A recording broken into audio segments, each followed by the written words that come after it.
Willkommen, this is Julia. And this is Shane. And this is Think Plant-Based.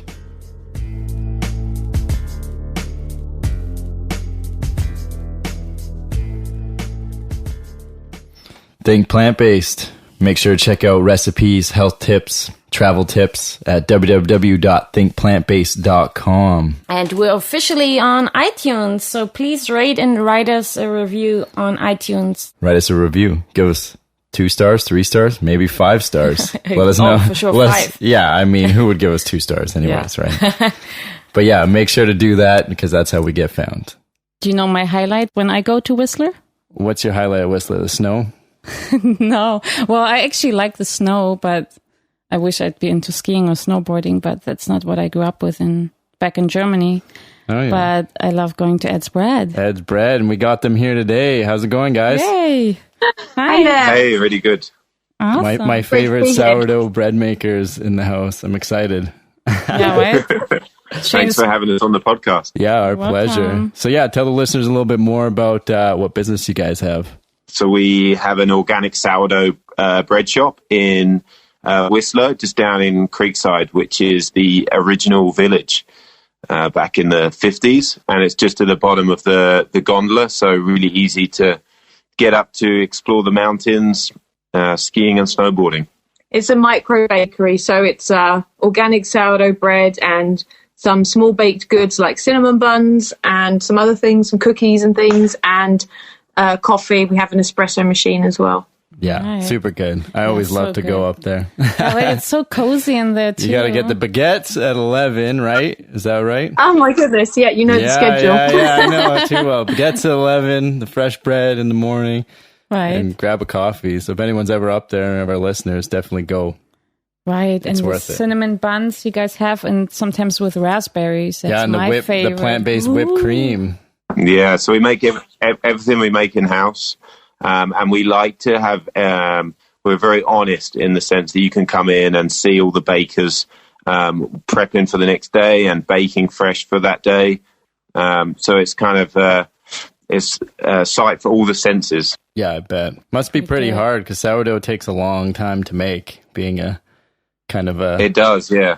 There's no rest. We feed our sourdough starters. We have 2 sourdough starters. We feed them every 12 hours. So Whoa. Wow. just to keep them nice and Full-time lively. job. It's like a baby. Yeah, right. It is. Like the It original is. Tamagotchi, I heard someone say on the internet. Right. Because you always have to feed it and clean up. Exactly, yeah. That's really... Make sure it's kept at good temperature. Yeah, Yeah, it's right. hard. It's like for Shane like that too. Or on the weekends, when we go outside, he's like, "Okay, we gotta be back at 1 hour and a half, so hurry." Very time sensitive. Yeah. Temperature and time sensitive. Right now, I got a couple loaves I'm proofing right now, so I gotta make sure it's right all the time. There you go. So you can come and do an apprenticeship with us. Yeah. Maybe. I'm not sure if I'm really good with baker hours. Assistant baker. Yeah, be careful what you say, Shane. It's really challenging because last week we had a really cold spell up here. It was like -20 in the village. Whoa. And that was especially challenging for the sourdough because when the bakery door's opening all day, Right. the air's coming in and it's quite a challenge to keep it consistent. Yeah, I can only imagine. Right. So- Yeah, it changes. So what do you guys do about it? Like when it gets that cold? So the bakery we've had it designed so the HVAC system, the heating cooling system, generally keeps the shop at a constant temperature of around 22 Celsius is the ideal temperature. So, and then obviously in the summer we'll have extra air conditioning on as well to try and keep it a little cooler. But it's just all a balance. Sometimes we'll use slightly warmer water with the dough or slightly cooler water to moderate how long the bread is fermented for. Oh, smart. And sometimes you just have to wait or you have to move quickly. We sort of react with how the keep you on your dough toes. moves. Yeah. Exactly. Sometimes I can go for a walk in the afternoon, and sometimes it's no lunch break. Just keep working the whole day. Oh, I Oh, bet. wow. That's crazy. So what made you guys want to start up an all plant-based bakery and cafe? Well, we are vegan ourselves, so I mean, there's this word ethical vegan. I don't understand what that means, because to me, vegan is ethical. Yeah, but yeah, if you are exactly, right? Point. Yeah, how can you say you're vegan and not be ethical, right? I know, I just keep hearing this, like, I'm an ethical vegan, and it's like, well, all vegans are ethical, but if you're vegan, then you can't really profit from animal cruelty. So as vegan people, for us, it's a no-brainer that we would have a cruelty-free business, but obviously you have to think about the business landscape, and we did a lot of research into sort of veganism and the trends and the shifts, and what we found is that there were some reports that said that you're 3 times more likely to be vegetarian if you live in BC. Oh wow. And yeah, and there's been a big shift, hasn't there, between you know, how many places have opened up in Vancouver and all around the world that are vegan, or most restaurants now have vegan options. All the cafes are serving up, you know, milk substitutes. There's celebrities that are endorsing it. There's so much media coverage for veganism that it just seems like it's a trend, for the want of a better word, that's growing. And Whistler has a lot of athletic people that are connected to nature. They care about their health. They care about the environment. And so, you know, they want to eat healthily, and plant-based is seen as healthy. So we found that there was no other bakery in Whistler, or even the Sea to Sky corridor, that is plant-based. So it was an easy, you know, niche for us to sort of get a hold of. Hopefully there will be more in the future. I mean, we would like to see a vegan future everywhere. But if there is, then we will be the first, you know, so. Right. The originators. Yeah. OGs, We're the originals. The OGs. Totally. Yeah. The bakery. Yeah, no, that's awesome. So when did you guys get started into making sourdough bread? Because, I mean, I guess everyone always starts in the home, maybe, usually, because that's when you got the most time, and then venture exactly, out. yeah, 1 or 2 loaves. Yeah. And then you think, oh, I should open a bakery. Yeah. I started... Yeah, right. But that's a lot of Or work. people tell you all the time, oh, you should open a bakery, right? And Yeah. it's quite a jump, but to put it in a nutshell, I've been working in kitchens since I was 13. Wow. So over 20 years, always worked in fine dining kitchens. So we always made everything in house. And I just sort of grew through my 20s, just a real interest in fermentation. And more importantly, sourdough. Started making it at a few restaurants, and then taking it home and experimenting more. And then we started bread actually about in 2016. So about 3.5 years ago, at a restaurant I worked at in Whistler called Alta Bistro. And it was through Facebook. So you would pre-order your bread. It would be one type of sourdough each week. And therefore it was zero waste. So I started making 30 loaves for a small sort of niche underground bread club. Well, it started as Ed would make bread for our yoga teacher. Oh yeah. And then Nice.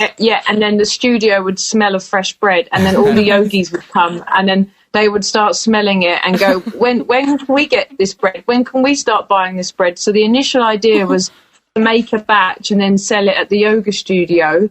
But we just decided, or Ed decided, it'd be more practical if they picked it up from the restaurant.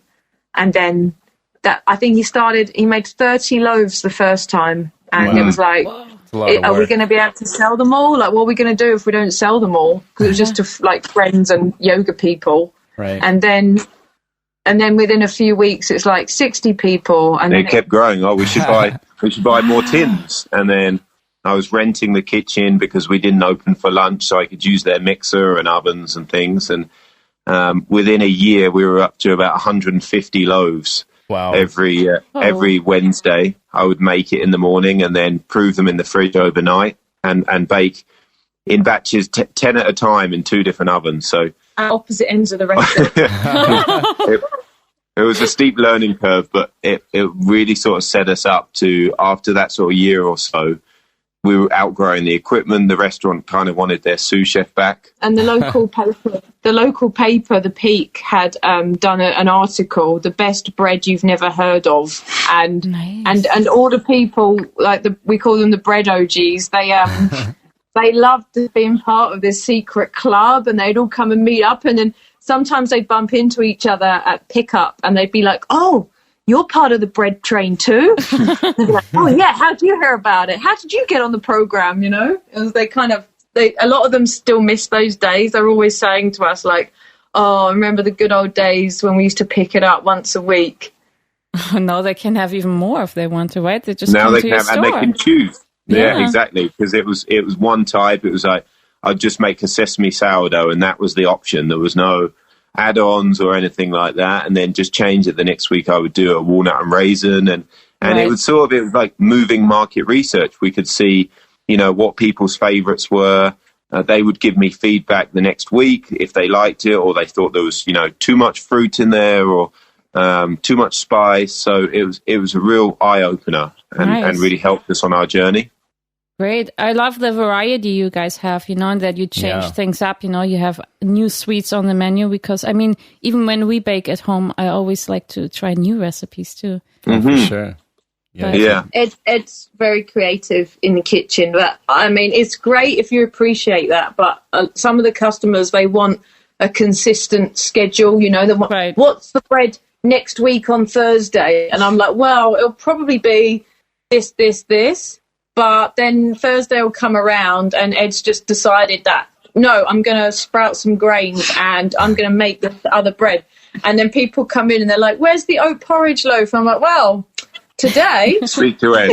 Ed, come and talk to this upset customer because he's just creative. He doesn't like to be pigeonholed into a routine. Exactly. I'm like that too. Yeah. I go rogue a lot. I just sort of, He's a lovable rogue. It's good because how else do great. you, evolve and learn new techniques and different things? You constantly do the same thing. Right. Yeah, exactly. One item that's definitely confused a lot of people is I put on a cookie called the hummus cookie. The hummus cookie. Oh, that's What is confusing. this? Which a friend of mine, Nick, my old head chef, said should be called the hookie. But it's basically What is that? It's like hummus and cookie together. Oh, it's inspired by hummus. There's no garlic in there, but there is chickpeas, lemon, tahini. It's rolled in sesame, so there's no wow. garlic in there. A little bit of olive oil, so it's a sweet cookie, just inspired by hummus. What's more vegan than hummus, yeah, exactly. Definitely, right? Some people eat it every day. It's And it's gluten-free, so, Oh, yeah, that's right. awesome. Vegan and gluten-free, that goes hand in hand nowadays. ticking all the boxes. Nut-free. Yeah. Yeah, nut-free, gluten-free. Yeah, like everyone would be able to enjoy those ones. Yeah, and they do. And it's a good point, Shane. That's what we want our bakery to be. We want it to be all-inclusive, that you don't have to just be vegan. It opens the door for everyone. We have gluten-free options, even though we mill flour in-house, so we try and sort of warn sort of celiacs. We say it's not really suitable because it can be airborne, but generally our doors are open to anyone that's willing to sort of, taste our baked treats. And that's why we went with the sort of strapline as plant-based, or on our website it says plant-sourced and vegan-friendly, just because we are big vegans, so we love to look for the word vegan when we're out and about, but we wanted to appeal to everyone because we want veganism to become normal. We want it to be normalized.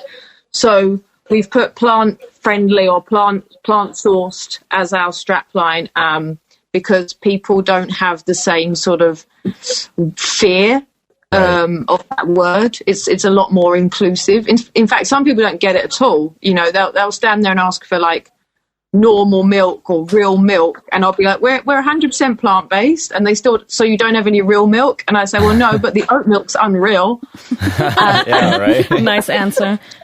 Great. That's why we went with think plant-based instead of think vegan as well, because we find that sometimes, the stigma around it. Not that the vegan label has anything around, but we didn't want it to be not inclusive of anybody, right? Right. So just because we think it sounds great and it makes sense to us doesn't mean for the listeners or the rest of the world it does, right? Everyone thinks so differently and understands. And everyone eats plants as well. Right. Yeah. So even if you're eating meat, you still eat plants in your diet. So. Unless you're on the carnivore diet, then they don't. Yeah, exactly. which I still don't understand quite scientifically or anything about. Yeah. But anyways, so how old is your starter? The age-old question. And do you have any real cool nicknames for them? Because I know a lot of people like to name their starter. You have to name the starter. That's the most important thing. So I'll answer that question first. We have 2 sourdough starters that we actually grew or bred, excuse the pun, when we about 4 months before we opened the shop, because we wanted a fresh start. It was a new environment, a new shop, so we wanted a new sourdough starter. So it's only actually so it's probably just over a year old. Our first birthday of the shop is the 22nd of March. So I think I started in maybe the October before then. And the new school way of thinking is it's not necessarily to do with the age. You can have a 50-year-old sourdough starter, and a lot of the bacteria and things have died off. Right. So actually, once you get really, you can make bread from a sourdough starter after about 10 to 14 days. You should be ready to go to make your first loaf of sourdough. So I would say after 2 to 3 weeks, it'll just get better and better. So once we hit the 4-month mark of opening the shop, I was really happy with the way it progressed, and really happy with the bakes, as soon as we opened the door. So yeah, not that old at all. We have 2, like I mentioned. We have a wheat sourdough that's called Mother Teresa. Yeah, nice name. Nice. Or because I'm into hip hop, we sort of MT for sure. More street cred. More street cred for sure. And then we also have a rye sourdough starter because we make 100% rye, which we're big fans of. Not many people make 100% rye loaves. They are a bit heavier. Sort of that German style. Yeah, I love it. I grew up on that. Yeah, Julia's from Germany, so she loves the... There you go. And we get a lot of people. We get a lot of Europeans that are looking for that sort of bread. It freezes really well, so you can pre-slice it and toast it. Right. So because it's a rye sourdough starter, there's a famous professional skier local guy who lives in Worcester called Stan Ray. Stan Ray is spelled R-E-Y. Right. So we called it Stan Rye. That's awesome. Nice. Stan Ray, I bumped into him. I didn't know this guy, but I bumped into him at the BC Liquor and sort of told him about this, and he was quite confused. He's like, what are you talking about? Yeah. I named my sourdough starter after you. If you want to come and get some free bread and maybe get a photo on opening week, we'd love to have you. And it turns out his dad was a Swiss baker for years and years. Oh, wow. So he laughed. He found it really funny, and he came in opening day, and he's got a big following on Instagram and everything, so it was good sort of publicity as well. He's known as a nice guy, though. That's awesome. We want nice sourdough starters. So. Did you guys put a picture of him on your starter container? We should do. That would be a good one. Yeah. Instead of the name, you go by picture. Yeah, right. Yeah, I love that.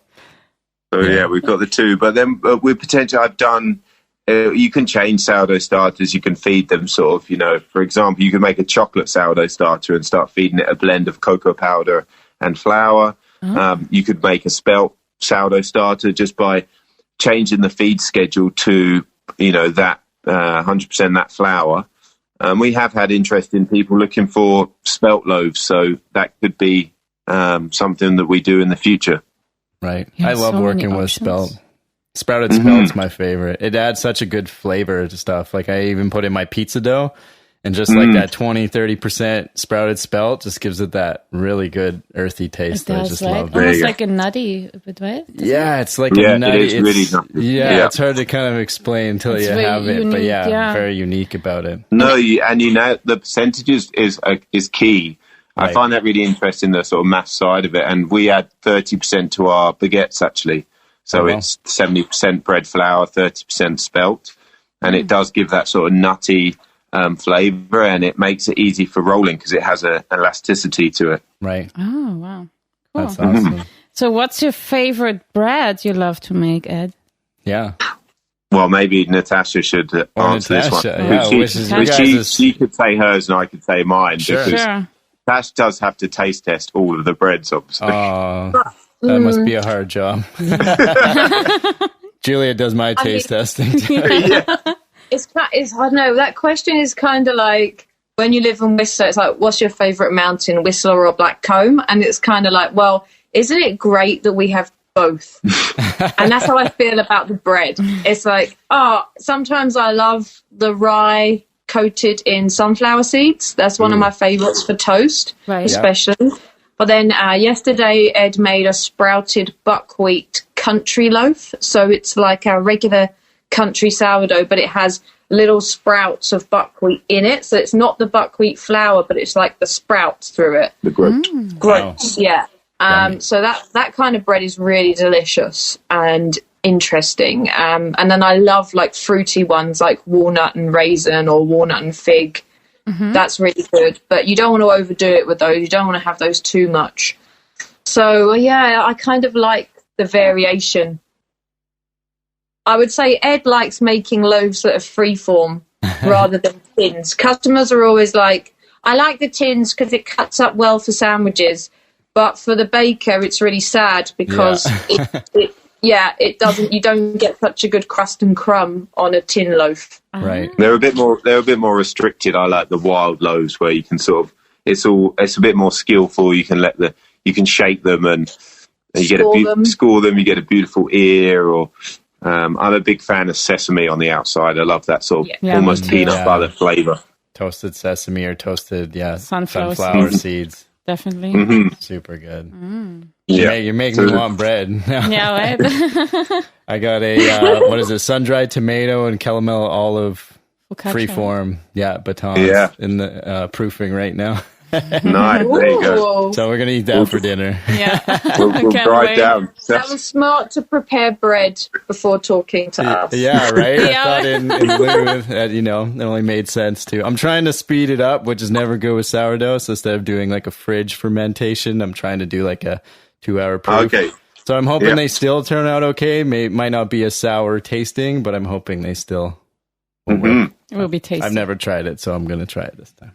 And that's the other thing. You won't stop learning. That's why I first sort of drew me towards kitchens. Wasn't just sort of like because it was my first job, but it was once I got into it, it was that continual learning about ingredients. And even though sourdough is water, flour, and salt, there's so many variables and there's so much to learn. Right. It's like a chemistry experiment, I find. It reminds me about being in chemistry class, and you gotta, temperature and the right measurements, like precisely, and absolutely. Totally. And I always try and I still see myself as a very new baker, even though I've been making sourdough for over 10 years. I still try, and if people ask me questions in the shop or through Instagram, I always try and sort of answer it in the best I can and help people, because I think it's so amazing that home sourdough bakers is growing and growing. Mm-hmm. Right, yeah. We hear so many times even like bread is not good for you, right? But I know you guys have such a great image about how good bread can be, and it's so easy to digest. And when it's made right. Yeah, exactly. We have a lot of customers that say they're gluten intolerant or they've been having digestion issues with gluten, and then they say, but this bread is the only bread I can eat. Wow. So when you get that from someone that has, issues with gluten, and then they're telling you that your sourdough doesn't have that effect on them, then that's kind of like great feedback, because in terms of, well, we must be doing something right. Like this must be better for you than, commercial bread. Right. Because the people that have the issues don't have the reaction with the sourdough. So if it's naturally leavened anyway, which ours is. And there's like a naturopath in town, and he said to me before that he recommends people our sourdough because he knows we make it without yeast and that it's the real deal. Right. And so that's great because we don't even pay him, and he's sending people our way. Promotion. It just happens, if you do the right work, people love supporting you. Yeah. The community has been amazing, actually. People have been really supportive, and, you know, word of mouth is so strong. And even Vancouver, the Vancouver crowd, you know, they love if they come up to ski or snowboard on the weekend. It's amazing to see friendly, familiar faces coming in the shop and bringing friends and family with them. So it's been really, really nice. It feels like a little family store. They're always asking us, when are you going to open a store in Vancouver? When are you coming to Vancouver? Definitely. That's what I had in mind. That's what we were going to ask. I mean, it's very full on running just one shop. So I bet. Yeah. It's, you know, and it's kind of like Whistler has big staff challenges. People are here on work visas, accommodation's expensive. There's a whole bunch of problems. It's very competitive between people.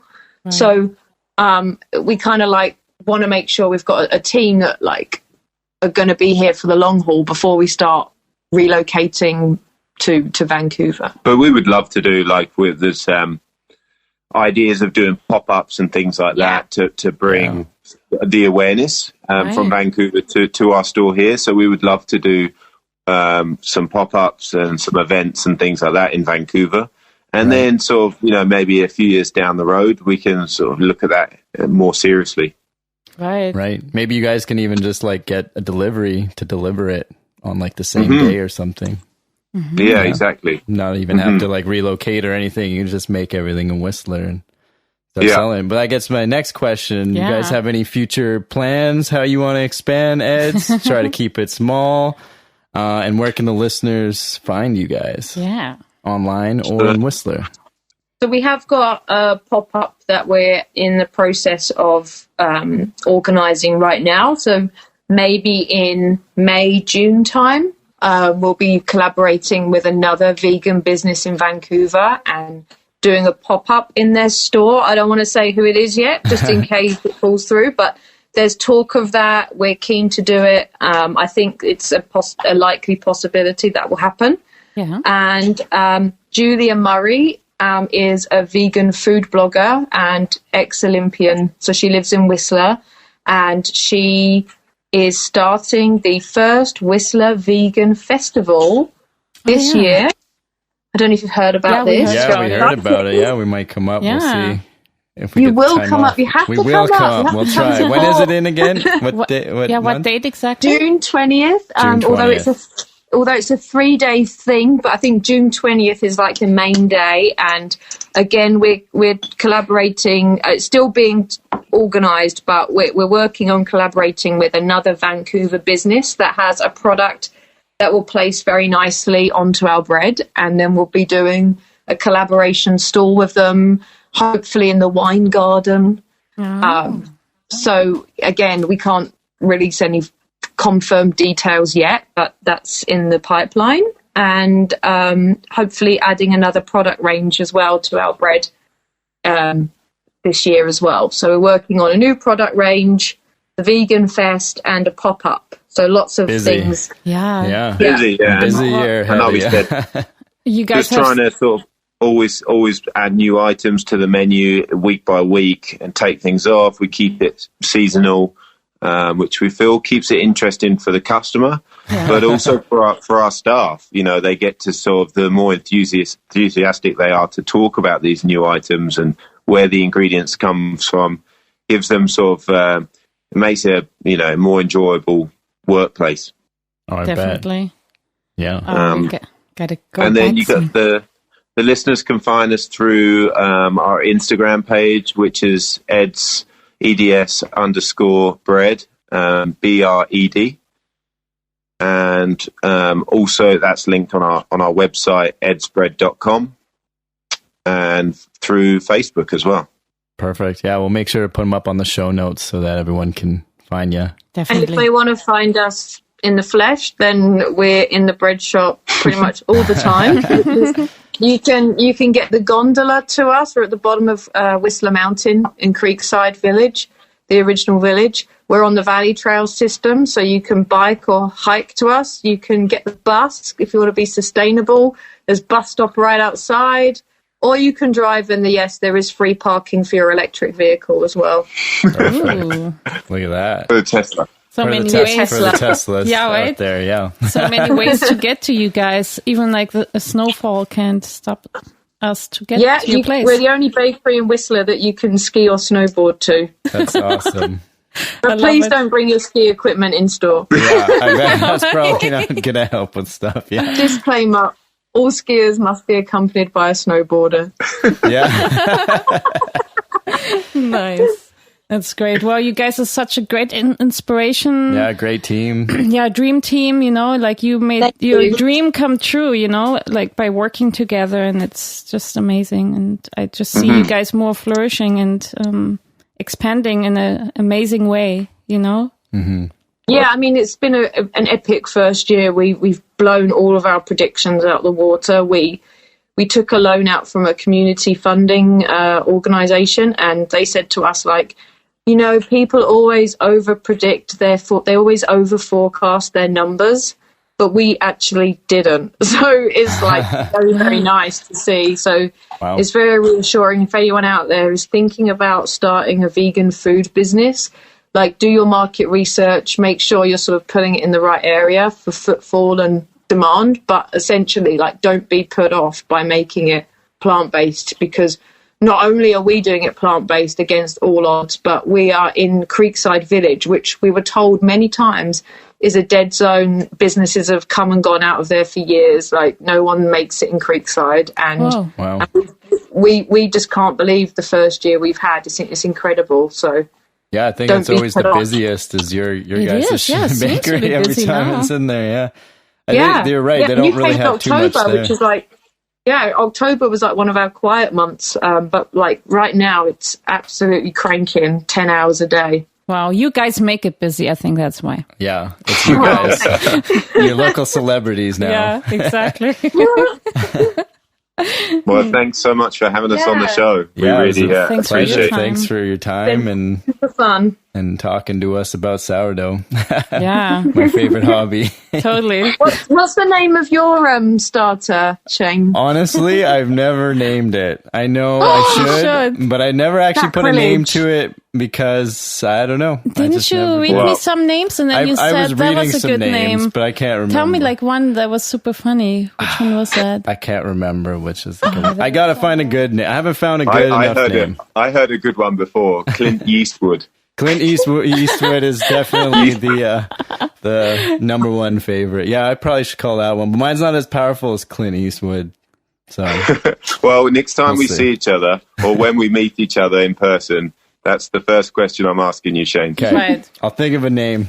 That's your homework. I'll put a picture on my jar, just so I know exactly what it is. Yeah, sounds great. Sounds great. Well, you guys have a good rest of your evening here, and yeah, we'll talk soon. And we see each other soon. Yeah, we'll see you soon when we come up for bread. Yeah. More. Thanks, guys. Sounds good. Take care. Take care, eh? Take care. Bye. Bye. Bye.